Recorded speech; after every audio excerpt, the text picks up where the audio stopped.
Hey, Hi. hey, there you are. Can you hear me? Yeah. Can you hear me? Yes. Oh, good. All right.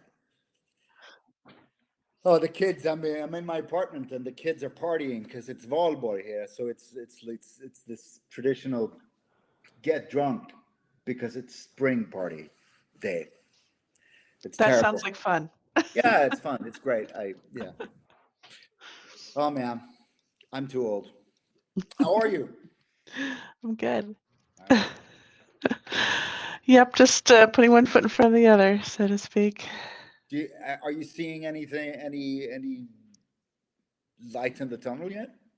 Yeah, I mean, we've got a big vaccination rate here. Things are like Oh, they're going in the right direction.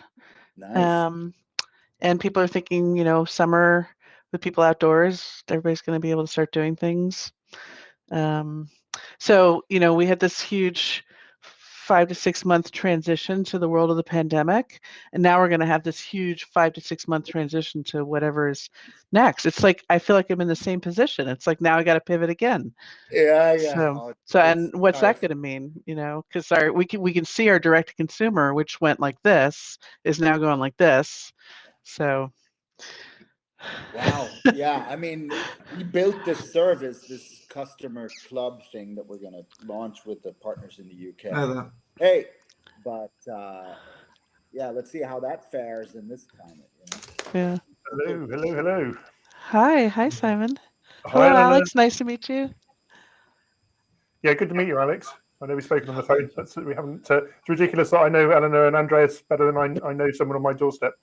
But it's really, really, really cool that you could join us. We're not well, we are live, but the session hasn't officially started yet for another 5 minutes. So we're going to wait for a few more people if they want to join us.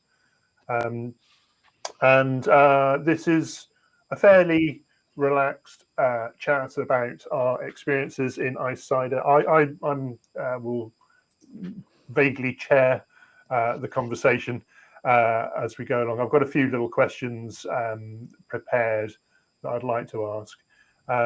So we'll go through those. Hopefully, we'll get some questions from people as they're viewing as well. I'm interested in a few technicalities. I think it's the right forum to talk a little bit about production techniques, and then I want to just talk about a little bit more broader on the subject of ice cider and the markets and what do you feel the future is for ice cider, and yeah, and is there anything in particular that you're burning to say that I need to know? If not, then Burning to say. I mean, I always have a. Yeah. But no, it'll be fine. You need to start with Eleanor though, because she is the one I think who's produced it for the longest of the three of us, at least. Right? I don't know about you, Alex, how long you've been at it. I know you guys, Simon, have produced Ice Cider as well for quite a while. 2008 was our first vintage, yeah. So I think, Eleanor, you were just before that, weren't you? 2007. Yeah. There you go. You got a year on me. Yeah. Not a. She's not that means I probably got like 100 gallons on you. So. She's not a grand old lady. She's just a grand lady. Yeah. Grand old lady. Yeah. Oh no. None of us are old. I mean, I'm a little white and gray, but that's nothing. Yeah. Look at George Clooney. He can carry it. Why couldn't I? Yeah. Back to ice cider. Yeah. Back to ice cider. Yeah. So so I did actually make some in 2007 as well. I just remembered, but it was in our chest freezer as a test batch. So that was our first little go, and that never hit a bottle. But yeah, good. Right, we're just going to give it a couple more minutes for people to turn up. Quick question. Yeah, I did sure. get some photos together to share in case. Oh, fantastic. Things. How do you actually share them on this? So in front of you, at the bottom of the screen, under where you see our faces, there's a little icon with like a monitor with a red line through it. You can click on that, and then it'll give you an option to share your screen or a particular window. that you've got open. So as long as you've got your photos open before you share, it should work. Should work well. Oh, I see. So we'll just open in whatever program on Windows, and then it'll just show that program then. Yeah, absolutely. Okay. Hi, Marie. I'm really pleased to see you're joining this. That must be a ridiculous hour over in Japan. So it's great to see you.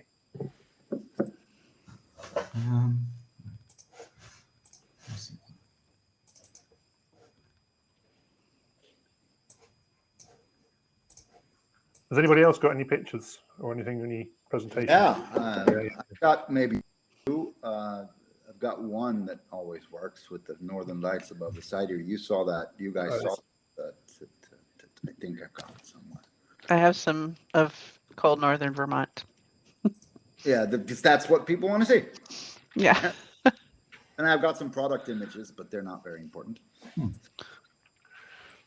Oh, and I've got some bottles, but I've actually left them in the fridge, so I'm just going to very quickly go and get those. Yeah. What are those two behind you? Oh, I don't know. That's a Pilton right there. What's some No, wise up on the shelf, up on the upper shelf on the left. Got some tall, those skinny are bottles those there. are his bottles. Yeah, I want Yeah. some. Those are the Bonnetree bottles. That's what we're talking about. There you go. Right.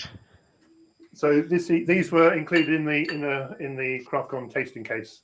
Yep. So people can taste along if they've got the case. So I think what we'll do, and we're pretty much there on time. So I'm not sure if you can hear me. My microphone's off. There we go.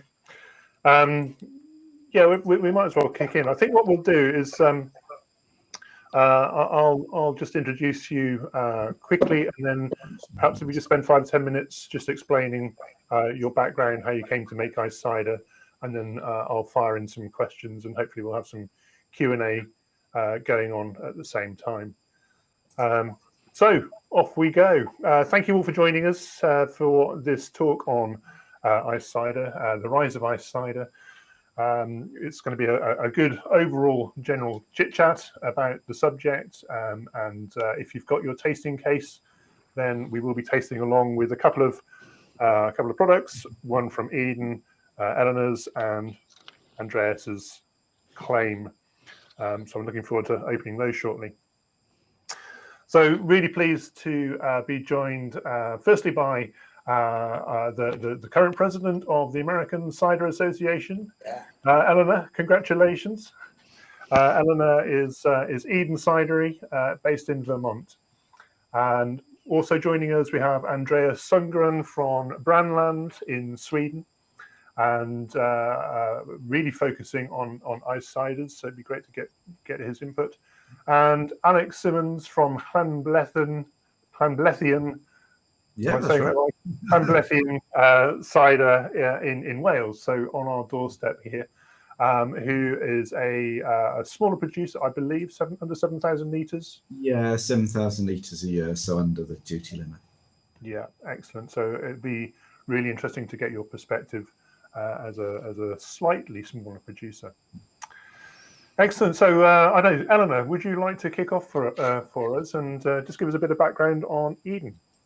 Sure. So ice cider, for folks who don't know, is something that was developed in southern Quebec back in the sort of mid to late 1990s. And Vermont, the geography is that Vermont is right up against the border with Quebec. We're in the northeast part of the US. We're just to the right of the state of New York, and our northern border is the Canadian border, and Quebec, southern Quebec, which is sort of the apple belt of eastern Canada, is right across the border from us. And we are located 8 miles on the US side of the border. So, and my husband is French Canadian. So we spend quite a bit of time, or we did before the pandemic, now the border's closed, going back and forth to Montreal where my husband's family is. And we tasted ice cider in the winter of 2006 from the first producer of ice cider, which was the Neige from La Face Cachée de la Pomme, which unfortunately doesn't exist anymore. And we just looked at each other and said, why is nobody doing this in Vermont? This is Vermont terroir, lots of cold weather, lots of interesting apple varieties, more interesting apple varieties than there are in Southern Quebec. Why don't we try and make some in our basement?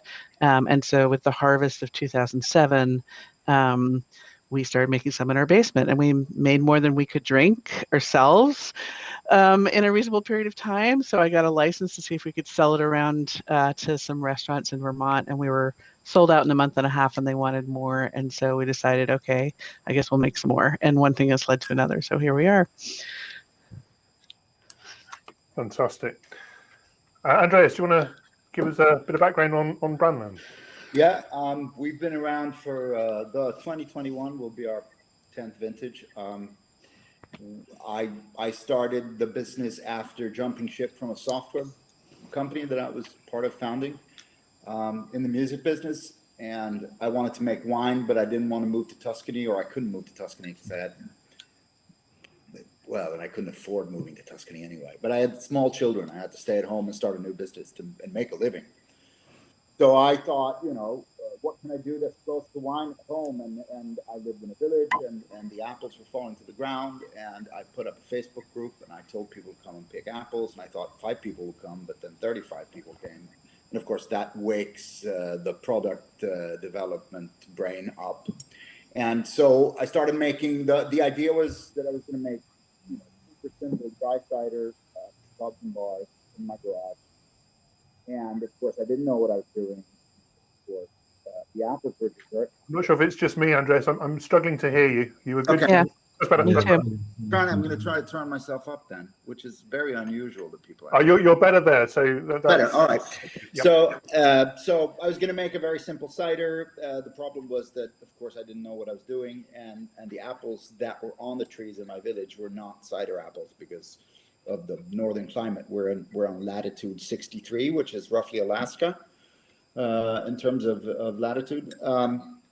And at that point, I'd already decided that I wanted to do something that involved apples. And so I went around the world looking for something that would work with Swedish apples. The Swedish apples are all table apples, high acidity, high sugar. And I found ice cider. And I thought, wow, serendipity, because I live somewhere where it's cold all the time, most of the time, cold enough to make ice wine. And this is an iced wine. And I got a hold of Eleanor, who had generously mentored. We're losing you again, Andreas. I'm not sure what's happening. All right. So where do I pick back up? Is it better? Yeah. You were saying you got hold of Eleanor. I got a hold of Eleanor, who taught me how to make ice cider. And right now we are at somewhere around 80,000 bottles a year, and we have recently we've had some outings with stuff that's not ice cider, but recently we decided to scrap those products and just work with ice cider alone. So yeah, small production in terms of volume. If you compare to normal cider, if you look at sweet wine, we're fairly large. I would say that's pretty large. Just before I go on to Alex, Eleanor, what's just so everyone understands, what's the sort of scale of production of ice cider with Eden? Yeah, so we also branched out beyond ice cider as cider became an interesting thing in the US, which really wasn't until 2011, 2012. It was very, very hard to find any kind of what we would call hard cider in the US until then. And then, so we branched out, and that is the larger part of our production at this point. Our ice cider is, in our largest year, we're half of Andreas's size. Okay, cool. Alex, do you want to tell us a little about your journey? Yeah, sure. I have a background, I guess, in CAMRA, in the Campaign for Real Ale, and used to organise beer festivals and run cider bars and buy in cider for different producers. And 2007, I planted an orchard on my parents' land, about, I guess it's 3 acres now, and started making cider myself. I make a lot of cider for pubs, and I've started doing bottles now. But about 5 years ago, I bought, I guess, about 5 years ago, I bought a book, a Canadian cider making book from Claude Joliet, and that mentioned ice cider in it. And that was the first time I'd ever heard of it. And then I used to enter some cider in the Big Apple competition, and there's a cider shop up Ledbury Way, and I went up there and bought a bottle of Once Upon a Tree. I was blown away with it and thought, right, I'm actually going to try and make this. And then, so I've been making it on a small scale for about 5 years and just learning as I go along. Brilliant, brilliant. We Once Upon a Tree. So that we were making ciders. Well, we had. I mean, it was literally at the start of our journey, making ciders to accompany food. Back in 2007, we started. I just mentioned before we kicked off that the first batch was a 25-litre jerry can in a chest freezer, and just to see if the principle worked. And then in the following year, we kicked off with instead of putting a jerry can in the freezer, we put an IBC or two in a big freezer, which is how we do it. But it was trying to find. We had dry still ciders, which went with crisp ciders that went with fish dishes. We had the more tannic, bigger single variety dabinets and so on, which were great with red meats. But I was thinking, well, what about pudding? We've got to have something that goes with pudding. And so rather than just sort of chuck a load of sugar into one of those ciders, which then just can take it completely out of balance, then with my background in winemaking, it was thinking about, well, what is it with wine? Okay, yeah, ice wine. We can't do that. We can't do noble rot. But then, okay, yes, we can do ice wine because we can. We don't have to. We can do cryoconcentration. We can pick the apples and freeze the juice, and that's how it all started. So I'm going to just ask a few sort of technical questions, as much because I want to know the answers as anything. And I mentioned one of the words there is cryo concentration. That's freezing the juice and allowing that to melt to get the concentrate out. And the other main way is, of course, cryo extraction, where you have frozen apples and you press the apples, and under pressure, the sugary liquid comes out. So I'm gonna Eleanor, what to you? What are the differences? Which one do you use mainly, and which do you find produces the best ice cider? You're on mute there, Eleanor. Sorry. Great way to start. That's a great question.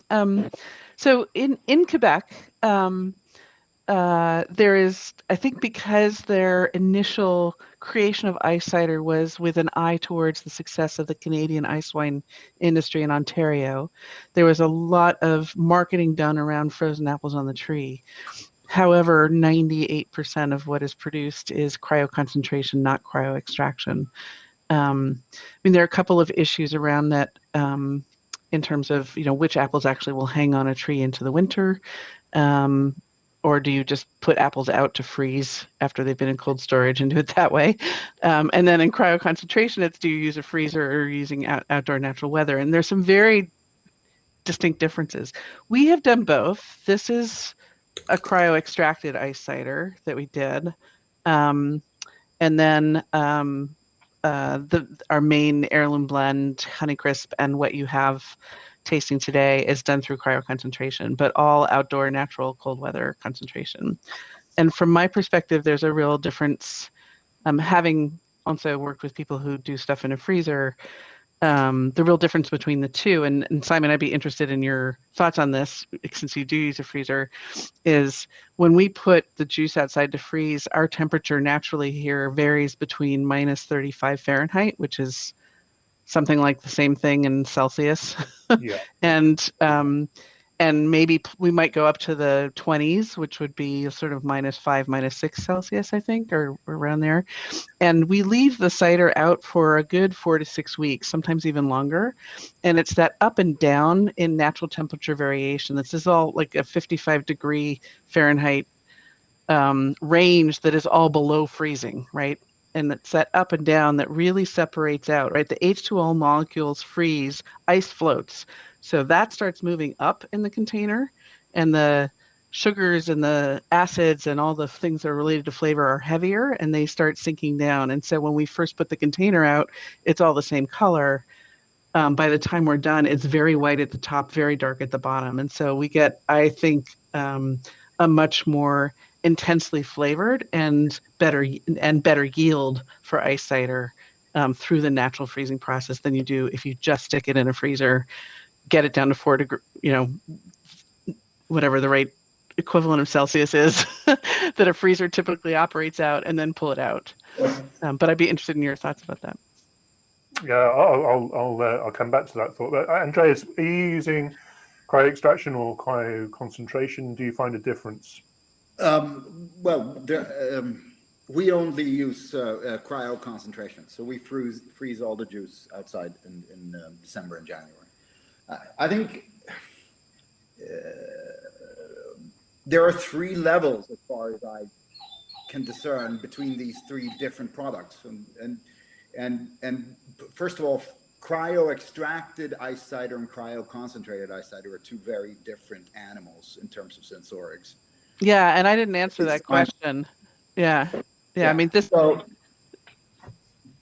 yes, so they both have their reasons for existing. The other thing about natural cold cryo concentration, freezing the juice, is that one is the thing that Eleanor was talking about with the ups and the downs. We have a similar temperature range where we are. The other thing is that we extract up to 8 or 10 times. And so we get layers of sugar, and we ferment those layers separately, and then we blend the wine. And that also means that, and what we found is that each extraction layer gives a very different sensoric range. Even though the harvest is the same, the varieties are the same, the extraction date is the same. So, and that's why we released Flame, which is not a true ice cider in terms of technicalities, but it's made like an ice cider with cryo concentration. But what we found was that a part of the ice cider blend, the regular one, had a very different expression because it started fermentation at a lower sugar level. And so we decided to break it out to give it its own label as a lighter ice cider. So those are the differences. And I think, I don't know because I haven't tasted through all the ice ciders in Europe that come from places that are not naturally cold, but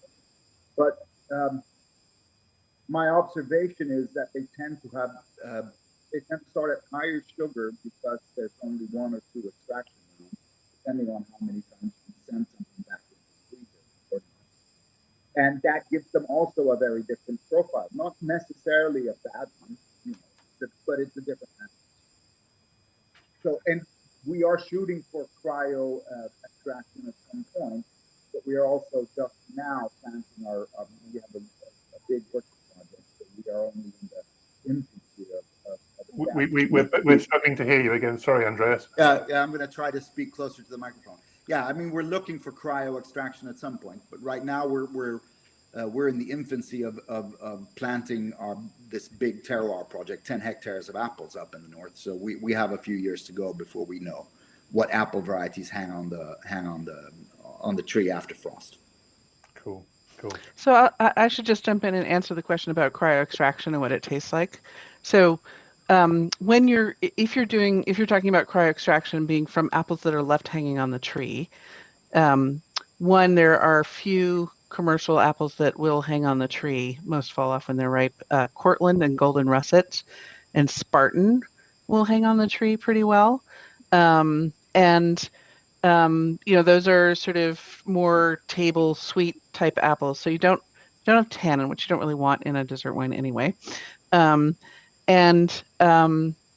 If you let them hang on the tree for a while, the minute they freeze, right, an apple is a much different fruit than a grape. You have a lot of cellulose structure in the flesh, and then that cellulose structure breaks when it's frozen, and you get some sort of more rot fermentation kinds of things happening in the apple on the tree as time goes on.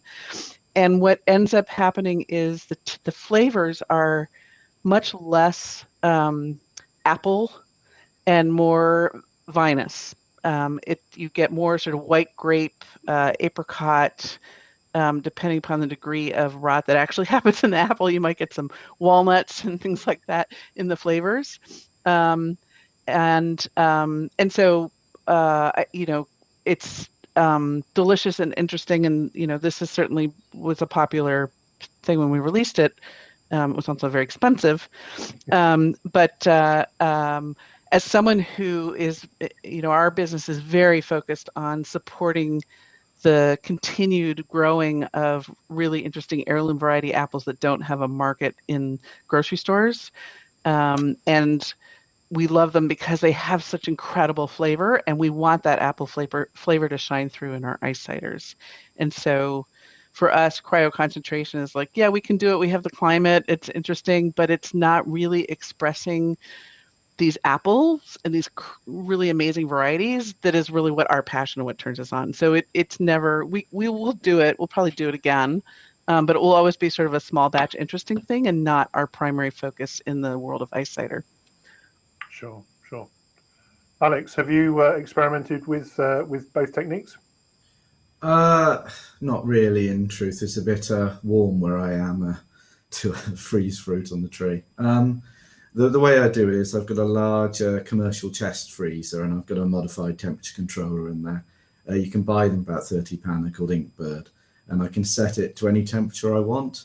It's what I also use for doing my cold racking for, say, pet nat, and for when I want to try and bottle things still naturally sweet. So I think at the top of my head, I set it about -15 Celsius, and it can take about 200 litres of juice at a time. And then I'll put it into 6-gallon containers, fill the chest freezer up, freeze it down, and then allow that then to obviously slowly thaw and take the juice off. I have a target specific gravity I want, and quite often I end up shooting past it and have to refreeze it a second time. So I'll probably be freezing the juice 2 or 3 times to get to where I want with it.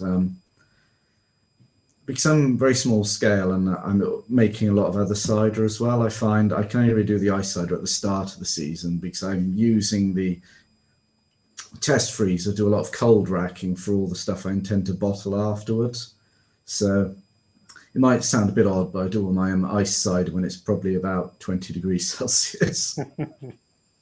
And I use Katie a lot as a variety I use a lot, I guess. And there's a Welsh Perry variety Gwelog I use.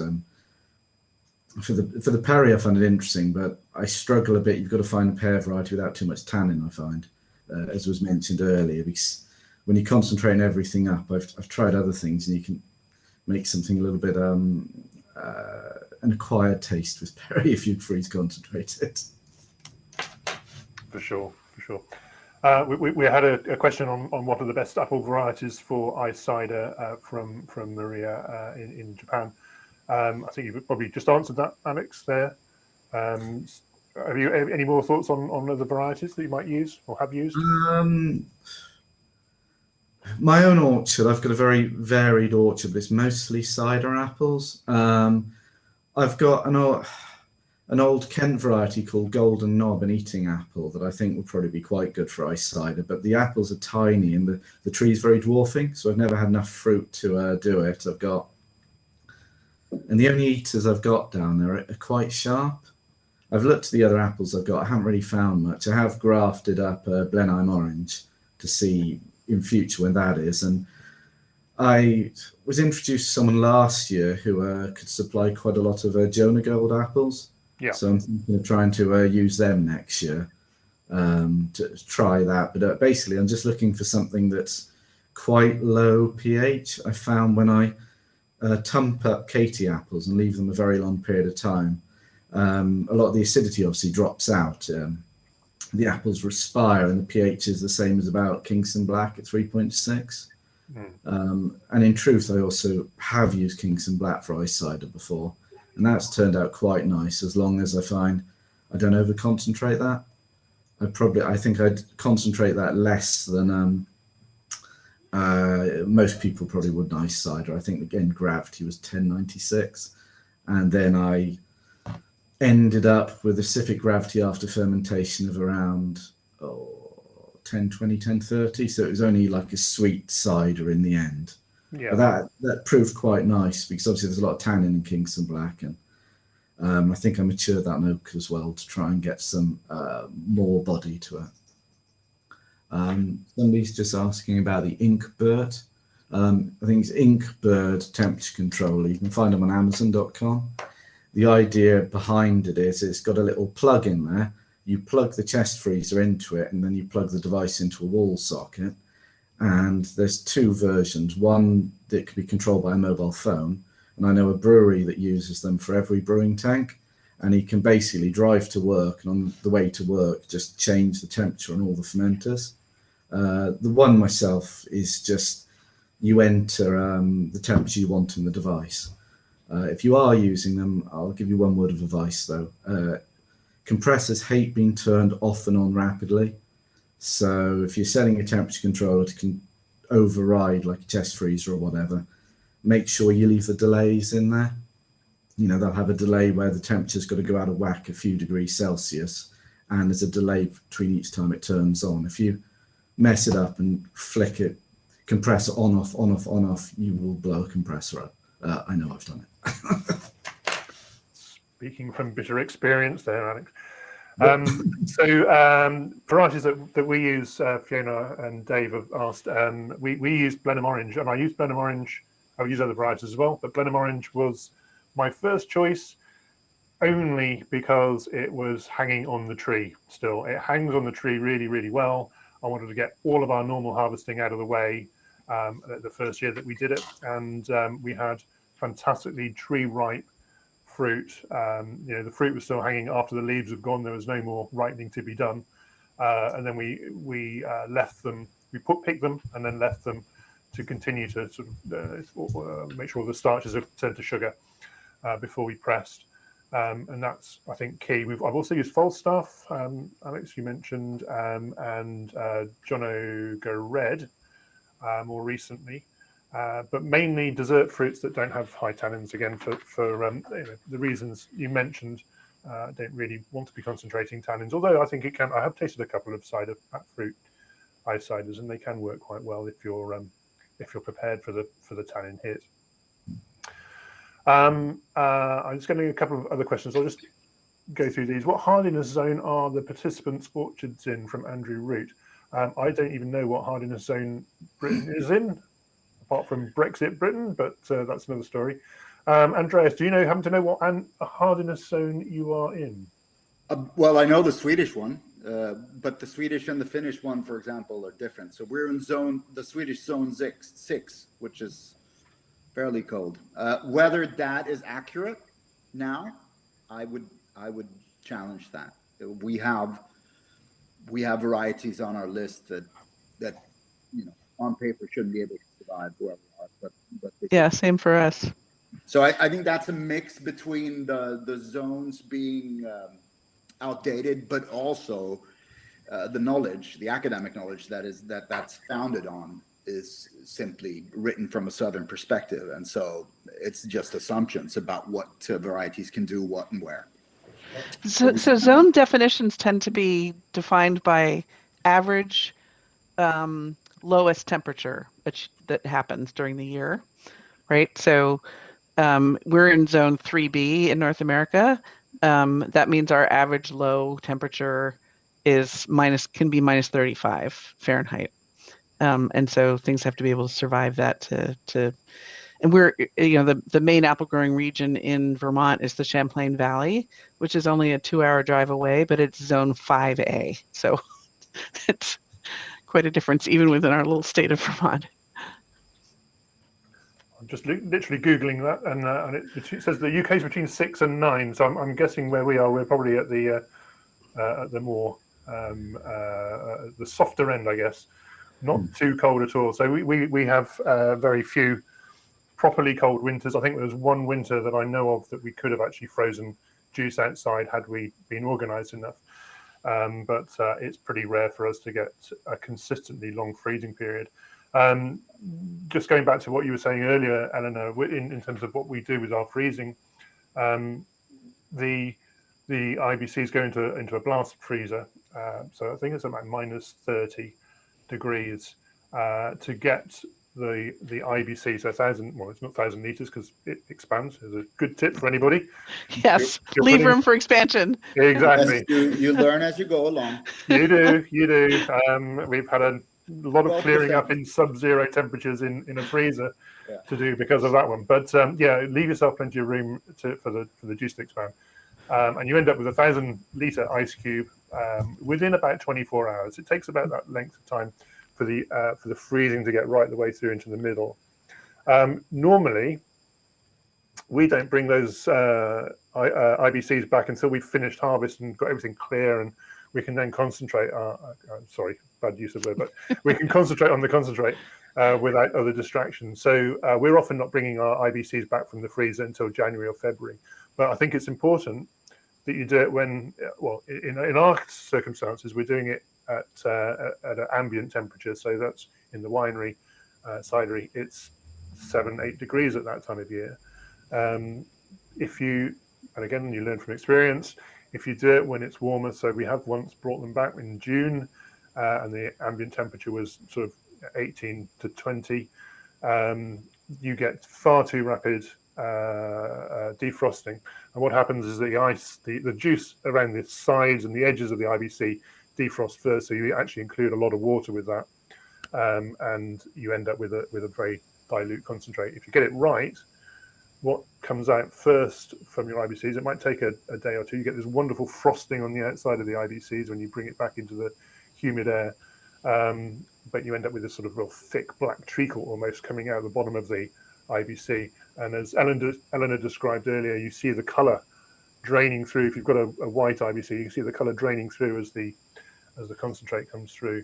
And you do start with this thick, overly concentrated juice, and slowly more water melts, and the SG comes down, and then you close the taps when you hit your target.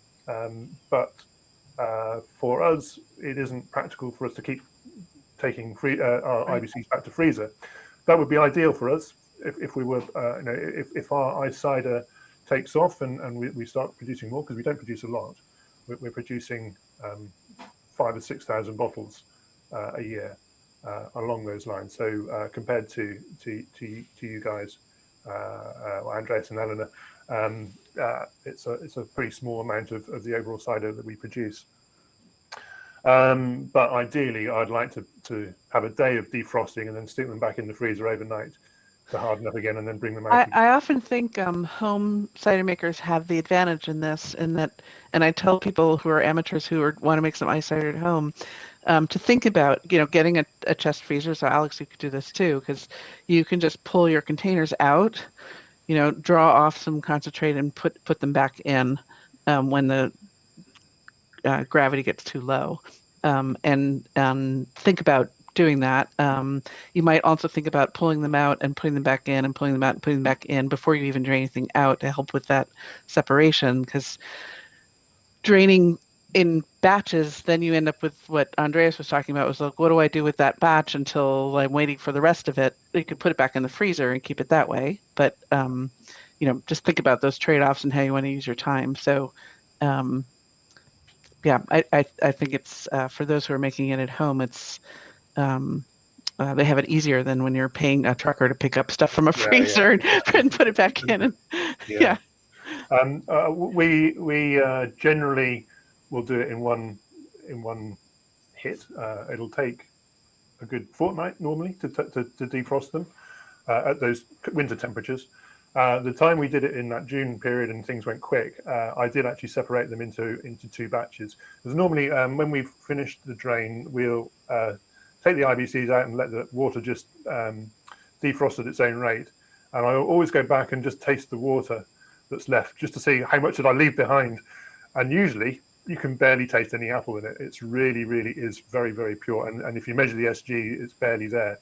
So you've done a good job. But this one time when things went a bit too quick for us, we separated it into what was pretty good concentration at the target SG we were looking for. And then I did a second batch, which actually came out at sort of normal cider SG. And then some of that we did once we'd gone through fermentation, we blended them together.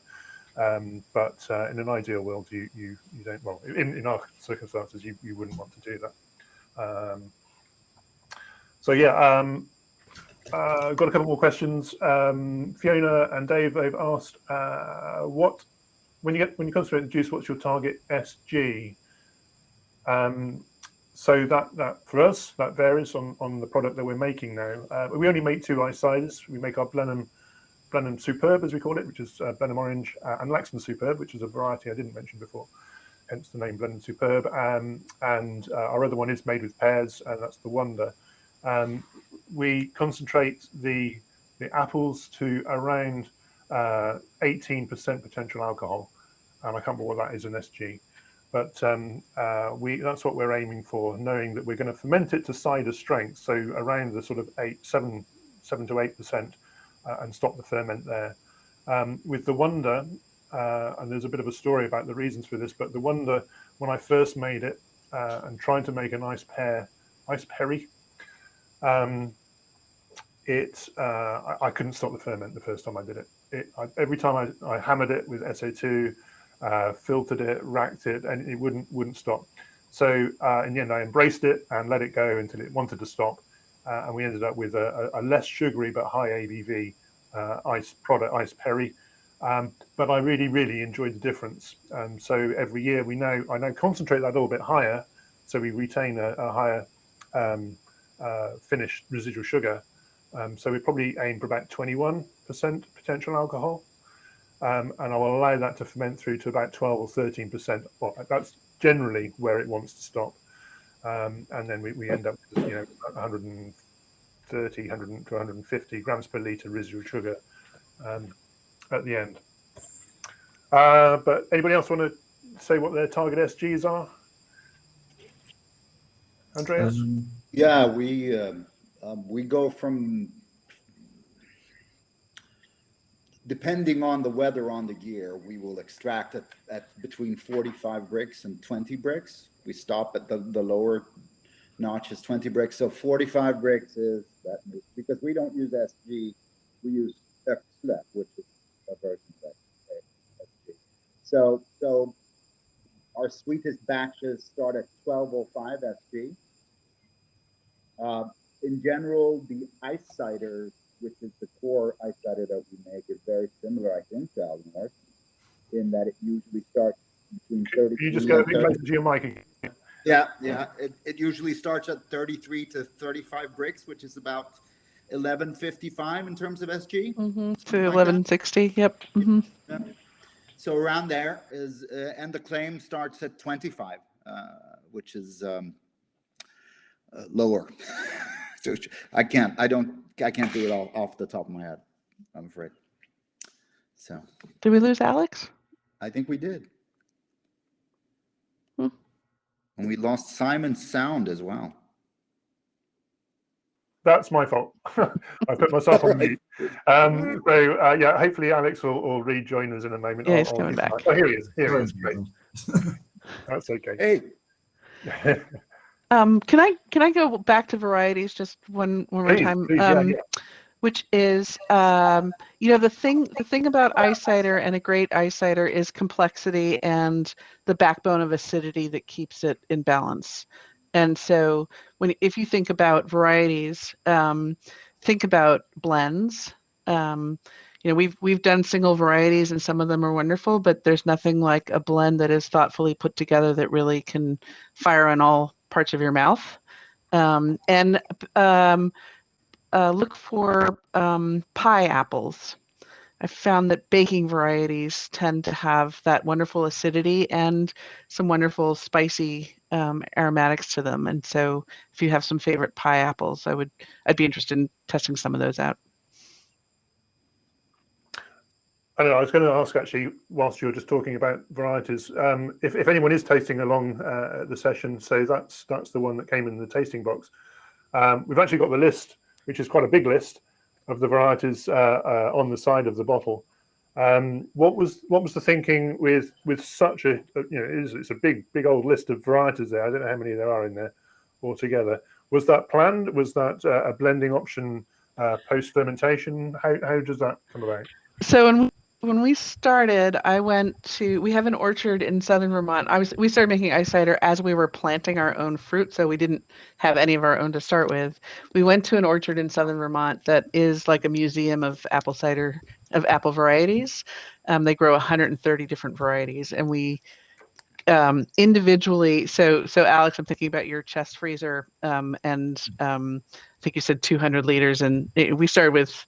I bought 220 5-gallon plastic carboys, and we had 36 varieties that we pressed individually, froze them individually in the carboys out in our barn, melted them individually and fermented them, and then played around with the blend. So I clearly had too much time on my hands that winter.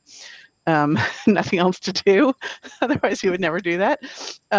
But that sort of, there's a core set of apple varieties that form the heirloom blend.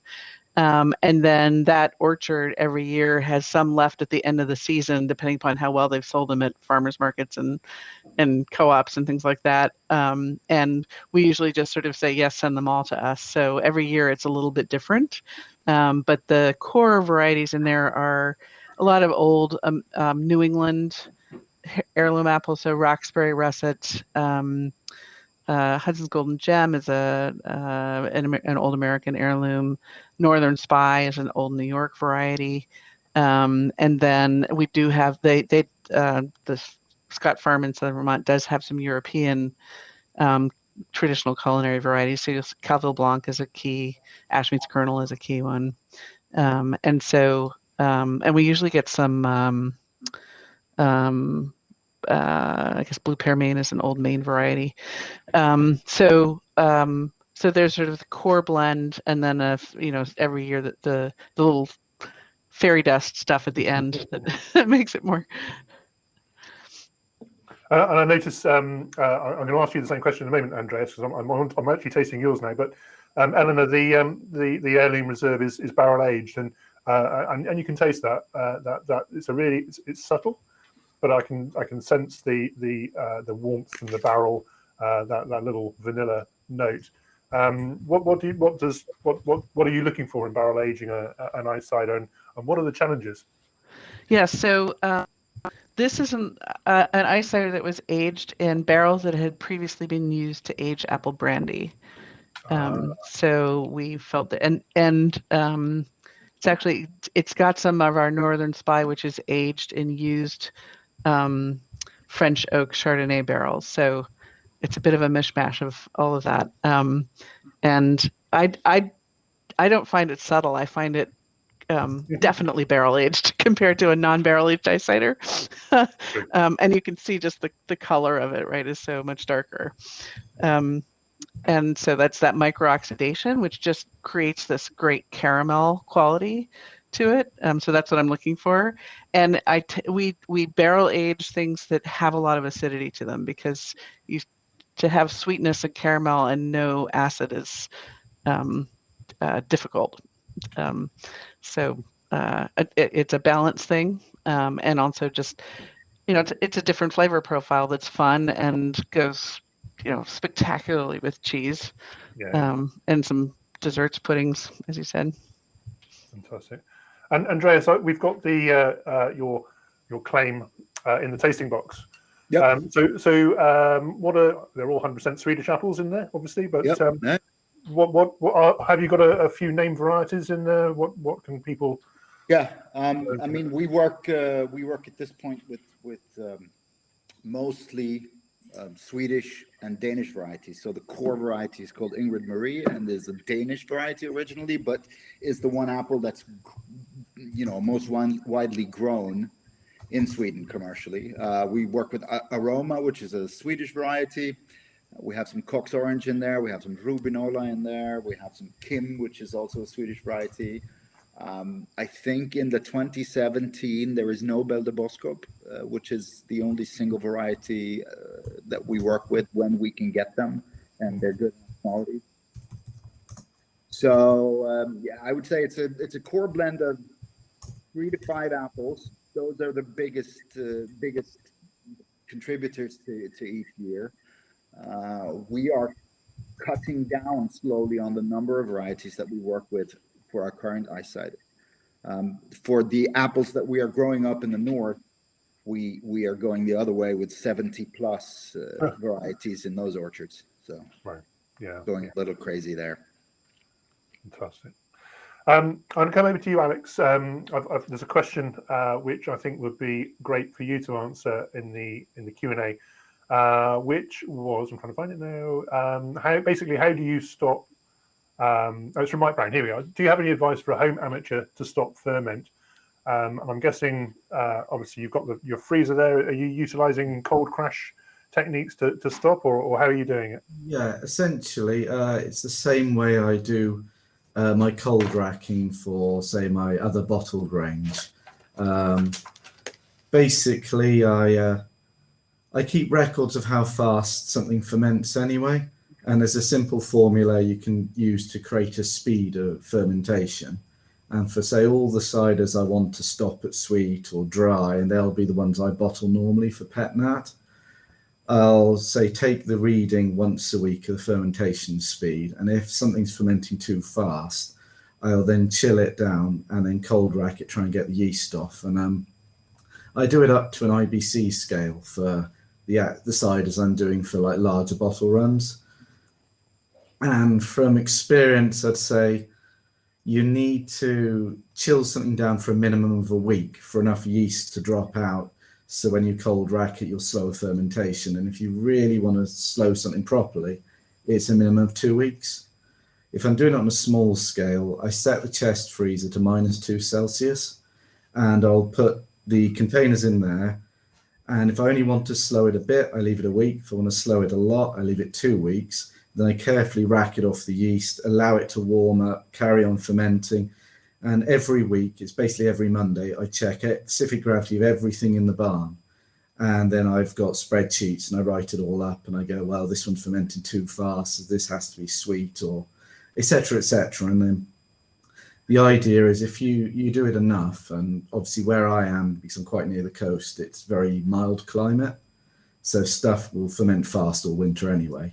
But I try and slow stuff down enough that I can, say, deal with it in the spring. I crashed out the session trying to share a photo earlier, but I've got one of the fermentation speeds of this year's ice perry to show you. And basically, it's still fermenting at the moment. It's still fermenting at the moment, and it's only dropping 1 specific gravity a week. So it's incredibly slow, and that's just from cold racking it 3 times. If that makes sense. Yeah, that's awesome. We are doing something similar, and except for ice ciders, we're checking every 2 days, and then tasting at least once a week to just figure out what our target ending specific gravity should be. And we really don't want it to go too fast, because the faster it goes, the harder it is to stop. So same principle. And also using cold temperature we have jacketed tanks to chill things down if they're going too fast. So I totally agree. I think the faster the fermentation goes, the more you burn out flavor too.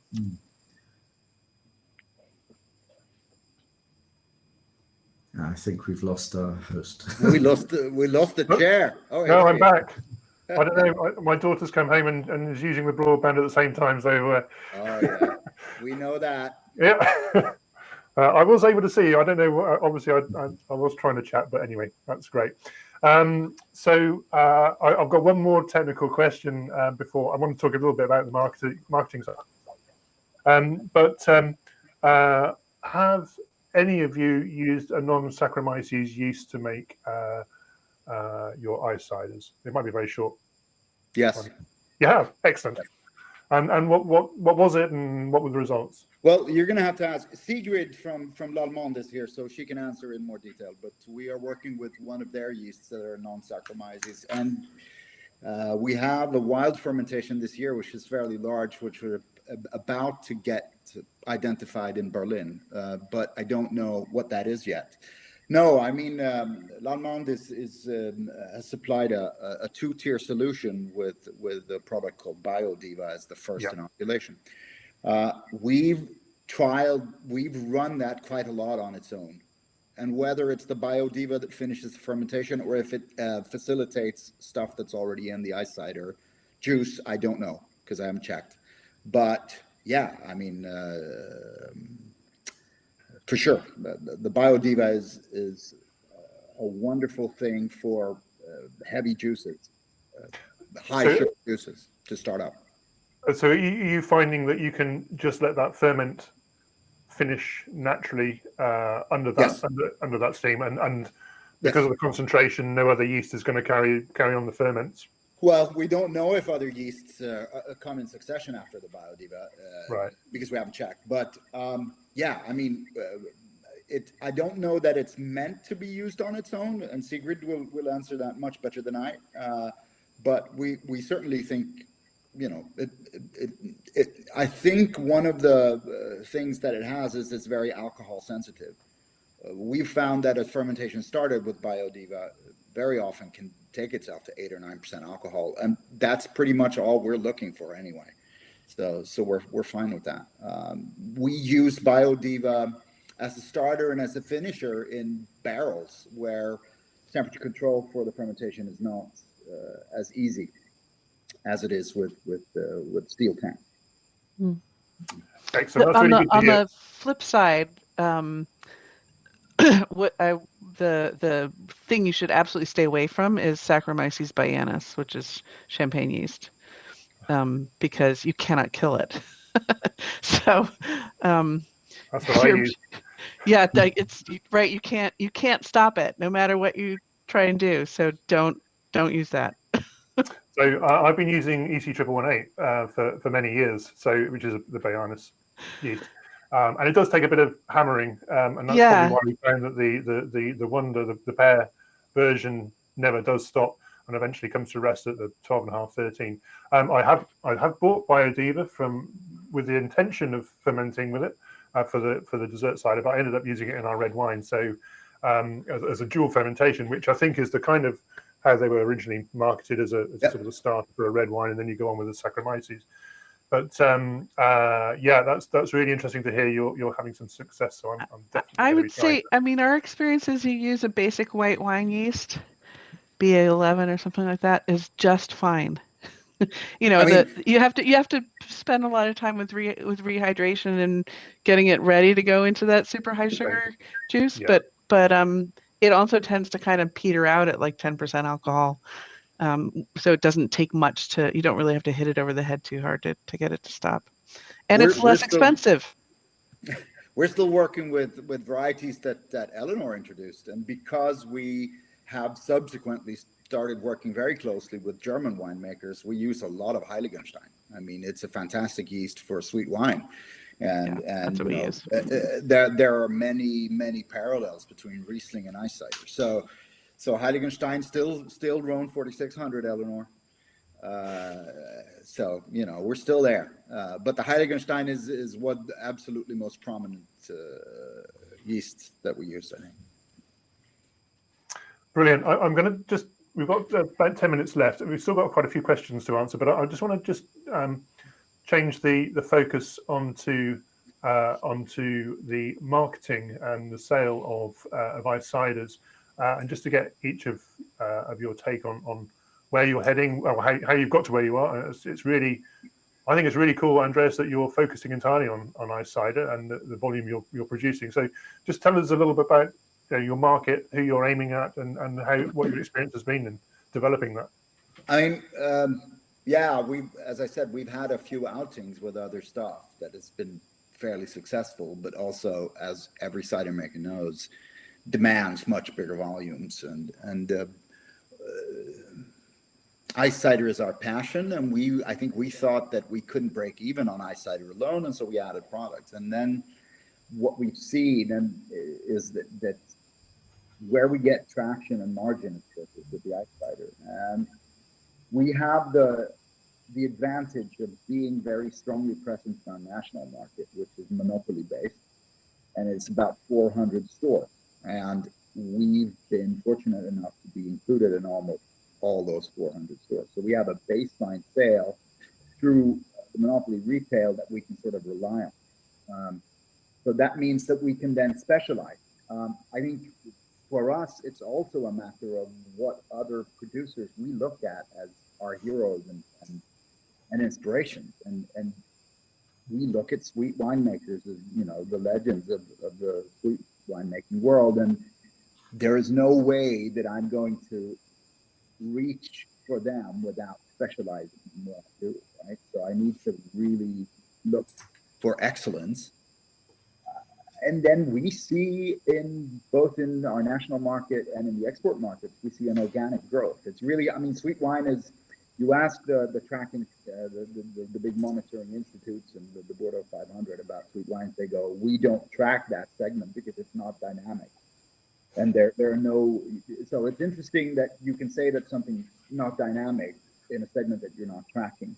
On the other hand, sweet wines are most, you know, they're among the most expensive and exclusive in the world. So a bottle of Egon Müller's Trockenbeeren Ausweiser will cost you the price of a small car. And he sells them all because they're awesome. And he has this, you know, there's this legendary status about him.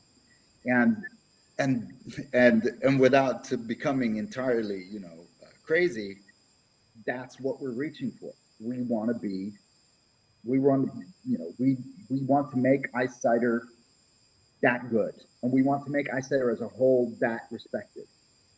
And so that's a long journey. So we see organic growth. It's really hard, and I think Eleanor can agree on this. It's really hard to get consumers to go out, you know, to get a big bump in consumption. It's a long game. It's a long horizon. You have to put the product in front of people. Then you have to persuade them that this is the sweet wine, but it's not a sweet wine as other sweet wines. And then they taste it, and nobody ever says that tastes like shit. I don't want any more than oat. Very often people go, that was nice. And so ice cider has a number of consumer advantages as compared to sweet wine, and that is that it is drinkable to a larger extent, and because it's fresher. Also, if you're starting to look at lower alcohol levels, that's also where the young consumer base is going, right? Yeah. So it's a long game, and we're seeing a 5-10% organic growth. We're seeing more interest from serious wine distributors. So we work almost exclusively with fine wine distributors in Europe as well as in the US. And some of them are very slow, but they're slowly growing. So it's about, yeah, I mean, we see ourselves as a winemaker that happened to work with another raw material than grapes, right? So, and that's not a way of shying away from cider or the cider industry. It's a way of explaining what it is that we do. Because cider is now so addled with, you know, the mixed up Kopparbergs. I mean, the Swedes fucked it up. I'm sorry. Take the blame for that. But so I'm doing my best to mitigate that problem. And so if we explain it as wine, it becomes easier to start the conversation. Yeah. That's the thing, because it is a wine, and the fact that it's forgotten as a wine is a matter of market movements and happenstance and industrialization. But it's a wine. It just happens to use another raw material, and we need to take that back, I think, and that's what we're trying to do. We're trying to make the best that we can, and have people drink sweet wines because people tend to not do that, and that needs to change. That's a scandal. People sweet wine. So, okay, I don't know if did I answer your question or did I just go on about myself? No, yeah, I think I'm really good. Really good. That's very useful. Alex, what about you? What's your plans for the future? You're small producing at the moment, but what's the long term? It's hard to plan much at the moment with this virus about, but I guess with regards to the ice cider, when I'm allowed to do events and get in front of the public, you give them a taste of it and it just sells itself as a product. They usually just say wow and just start buying it, and there's a core of fans who have discovered ice cider and they're good as gold. They will just buy the product. At the moment, obviously, without being able to do events and get it in front of people, it's still not that well known a product in the UK. I always market it to people and say, look, this is a celebration product. This is the kind of thing you would give at a wedding, a wake, whatever. And I always say, I always advertise as well, it goes well with cheese at the end of a meal with a cheese course. And that tends to sell it as well as anything else. And the local markets I do, there's a really good cheese maker there that does all raw milk artisan cheeses from all over the country. And so, you know, having the ice cider there and the cheese maker there, it kind of works really well. They sell themselves then. And everyone knows the Welsh are obsessed with cheese. So, Fantastic. Eleanor, what about you? You've been in this the longest. What have you observed over the past, well, since your inception in terms of the growth of your ice cider now being the major part of what you do? So I would echo what Alex just said, which is ice cider is not an everyday drink, right? It tends to be a celebration, a special occasion. We, from a distribution point, focused immediately on high-end restaurants with dessert wines by the glass on their dessert menu as the best place to get people exposed to it, and also a fairly easy sell for a distributor. It's very hard for them to sell something at retail that sits on the shelf at $30 with no understanding on the consumer's part of what it is and why they should pay that much.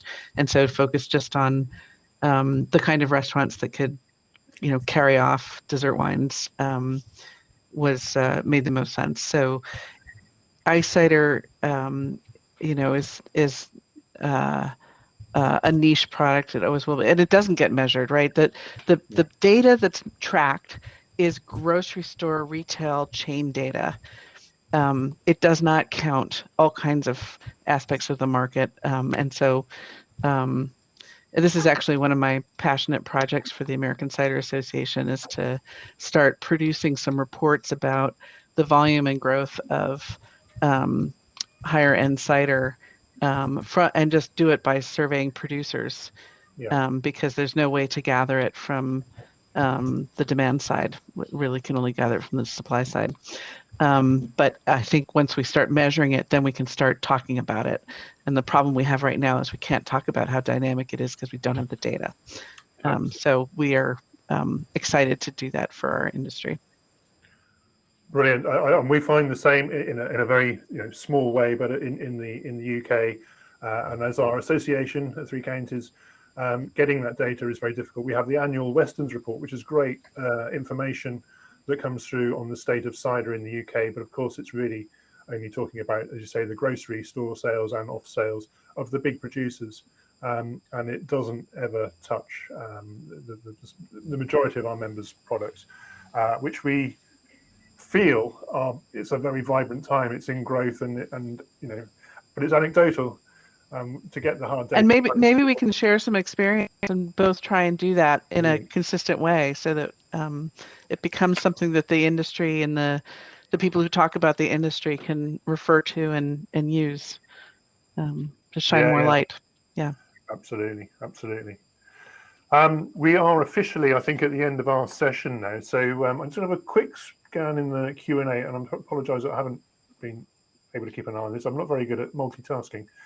No one is. It's a myth. No one can multitask. That's cool, man.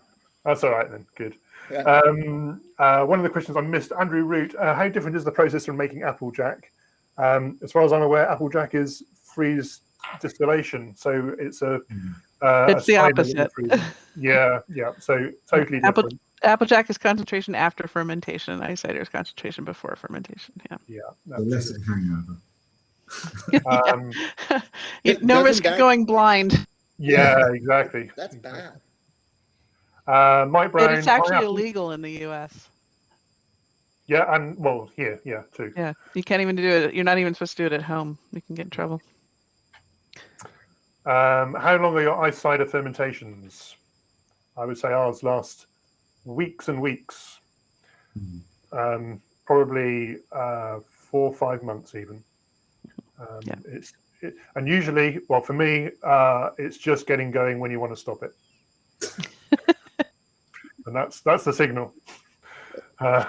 Yeah. and then you have all those issues. But Yeah, I mean, the only thing I would say is we try not to let things.